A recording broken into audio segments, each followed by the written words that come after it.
প্রথমে তো ভেবেছিলাম যে আমরা দুপুরেই পুজোটা দেব, কিন্তু পরে ভাবলাম যে এখন যদি পুজোটা দিয়ে দিই তাহলে আমরা একটু দুপুরে রেস্ট নিতে পারবো। এই মতো দেখো এখন আমি স্নান করে চলে এসেছি আর আজকে পরবো এই সুন্দর ড্রেসটা।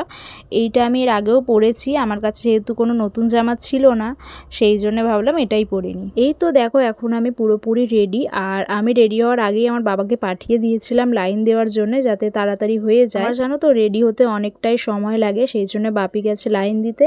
আর আমাদের দুজনকে কেমন লাগছে অবশ্যই জানি। তো আমি আর মা এখন বেরিয়ে পড়েছি, আর তখন জানো তো ভালোই রোদ উঠে গিয়েছিল, কিন্তু আমরা যেহেতু কোনো ছাতা আনিনি সেই জন্য আমাদের এরকমভাবেই হেঁটে হেঁটে আসতে হয়েছে। ভাগ্যিস আমার বাবাকে বলেছিলাম লাইনটা দিতে, সেই জন্য দেখো আমাদের তাড়াতাড়ি পুজো দেওয়াও হয়ে গেল। আর এখানে দাঁড়িয়ে কয়েকটা ছবি ভিডিও তুলে নিচ্ছিলাম। এবারই ভাবি যে সুন্দর সেজে এখানে ভালো ভালো ছবি ভিডিও করব, কিন্তু এতটাই রোদ যে আমি আর তেমন কোনো ছবি ভিডিও করিনি। পুজো দিয়ে দেখলাম এখানে সবাই ভোগ খেতে বসেছে, তো ভাবলাম আমরাও ভোগ খেয়ে নিই। তো আমরাও এখানে বসে পড়েছি, কিন্তু আমাদের পুজো দেওয়া 12:30টায় কমপ্লিট হয়ে গেছিলো। আমরা জানতাম না যে 1:30টা থেকে এখানে ভোগ খাওয়ায়।